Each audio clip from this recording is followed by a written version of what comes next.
What compelled you to start an online business on Walmart? Because I know you were selling sneakers. So how did you meander to Walmart? Because most people go on Amazon from wherever else they were selling just because of the name and everything. But it sounds like you kind of just went straight into selling on scale on Walmart before even Amazon, right? Maybe my first year on Amazon before Walmart was maybe like 120K total sales. I had a buddy that was doing a lot of retail arbitrage. And so going on Amazon, I was definitely focused on like OA and seeing his like success with RA and then finding out he was on Walmart. I pretty much immediately was like, all right, I need to get this LLC open. I need to get on Walmart and I need to start taking advantage of everything that he's showing me. And that just led into, one thing to another. If someone wanted to sign up to sell on Walmart, how is that process? And is it pretty quick vetting process from Walmart side? Yeah, I think it depends on when you open your EIN. So if you're like me, when I signed up, I just had a brand new LLC, new EIN, and I got declined like 2 or 3 times. I just kept opening cases, and they kept declining the cases and all that. And then one day I just I think like 2 weeks later, I got an email saying, "Oh, you're approved. You're ready. You're good to list stuff." Depending on how old the LLC is going to vary your experience, but it is pretty straightforward. I remember having to send them some sort of sales proof of sales from Amazon, like a snapshot and stuff like that. Did you have to do that at all? Did they ask you No, that? no, I actually just sent them a link to my Amazon store, and that's all they asked for. I think that's what it was. Yes, that's what it was. It was a link to my Amazon store. So that's where they were able to look at the longevity of it.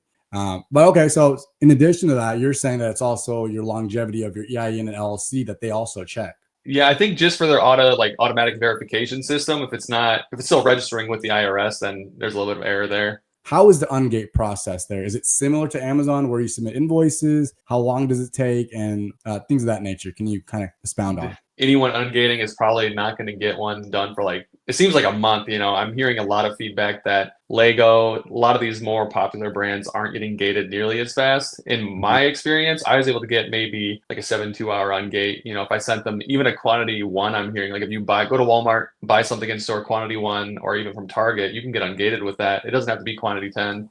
So is it for the ungates, is it similar again to Amazon where after you sold an X amount of months and they see that you've had history, do they automatically ungate you in certain brands, or are there certain brands where you have to just apply to get approved? Yeah, I think right now across the board, you just need to apply it. As far as I know, there hasn't been any like auto ungates.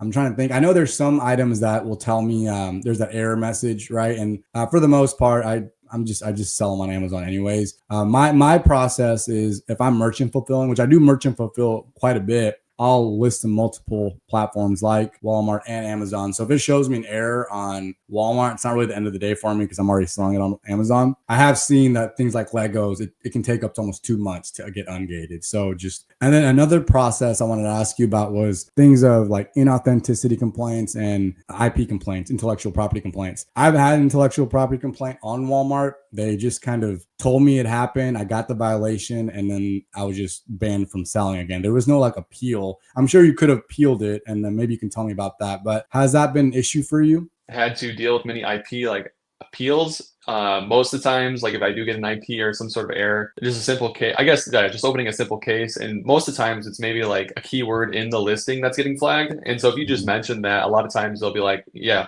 there's a keyword, removed it. Now you're good to go. And then like with the IPs and stuff, where it's really different from Amazon is like there's no account health as of right now. Like there's performance, but account health really doesn't exist. So that is just like per listing, and you're not really going to get hit with anything super bad. So okay, so it sounds like as far as these kinds of violation, it doesn't give you a real like hard time, but Walmart doesn't really give you a hard time with these inauthenticity to the point where they'll threaten you to deactivate your account. Maybe they will, but the few I've gotten have been resolved with like very quickly, and here's a couple invoices, and maybe it's not even the total amount you sold, it's just 5 units or something, and they've passed it. I don't know if it's Amazon just needs to do better about messaging, like adding that, or we will deactivate your account after every single warning is just over the top.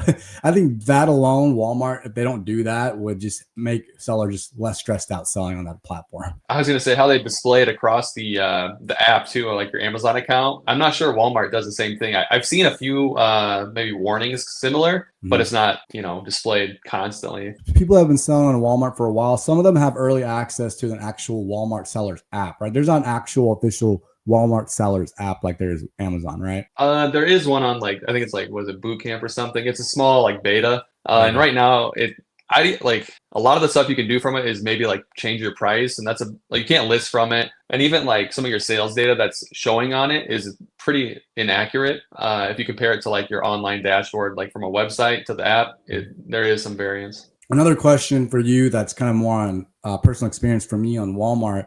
So one positive thing, I sell a lot of vitamins on Amazon. I'm sometimes hesitant, even though I do sell the same vitamins on Walmart. I'm hesitant as much on Walmart because they're allowed to return these kinds of items where people are like, it's food related items technically, right? And they still have the same 90-day return policy. Yeah, I think when I first got on, maybe like a couple years ago, it was pretty terrible, especially if you're doing like FBM and you're shipping it without like signature. A lot of sellers, I think, come on Walmart, buy labels through Walmart, and then assume you have that same protection that Amazon offers, but they really don't have that. That pushed me pretty quickly to move like to WFS, where they cover a lot of that. And I mean, at the end of the day, definitely just try to work out whatever those high returning products are, regardless if they are selling well or not. Like if it doesn't make sense, it doesn't make sense. If there is a return, they might cover it. Are you kind of talking about like Amazon's A to Z claim feature? A few fraudulent returns for me. Like one was on like a $300 or $400 like security camera set. They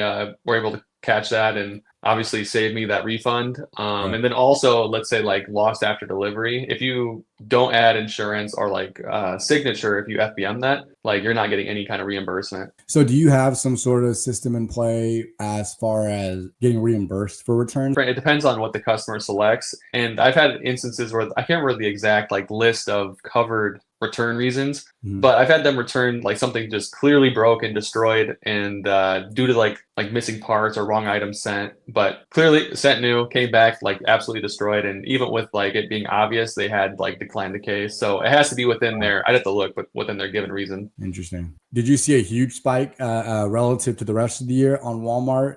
Over the entire year, like compared to Amazon, it is pretty slow, but during Q4, you do notice like a really sizable increase. So can you speak to the, I guess, the number of sellers that you see on a listing? Do you have an average number that you see? Right now, with all the new sellers kind of going in, one of the categories getting hit the most, probably, at least because it's one of my bigger ones, is toys. Before, maybe last year, the year before, like 10 to 15 sellers is probably all you're seeing, where now you're like 30 maybe. And then even with the new like Miss Rachel dolls, when they were on Walmart, I think that got up to like 80 sellers, which is probably the highest listing I've seen yet. How do you evaluate a product in your everyday lifestyle on Amazon, Walmart, and to see if it's profitable? There's nothing as detailed as Keepa, and like your data is the best data. So what I'll do is maybe base it off verified reviews. If you notice, if it's got like 20 verified reviews this month, obviously there's some level of volume there. Otherwise, stuff I've noticed that maybe Walmart is clearancing or going out of stock on, that obviously sells pretty well. Or maybe if it's like exclusive to a store. Otherwise, really haven't seen too many other solid data points. You could always look at Amazon sales or eBay or maybe even Google Trends, but that's about it. So you're saying for Walmart, look at the reviews and the number of sellers. If there's multiple sellers on the listing and good reviews, chances are it is selling well. The create shipment on Walmart, it's a little bit more complex. It feels like there's a lot of questions that you have to answer before actually getting those SKU labels and sending it out. Do you agree with that, or am I just doing it the hard way? Yeah, I mean, I'm not sure about the questions off the top of my head when you're creating WFS shipments, and the SKU labels I never use, just because you're just putting the GTIN on it. Yeah, and I'm not sure. Yeah, I'm not sure that's like an FN SKU as far as like being a unique identifier for the seller.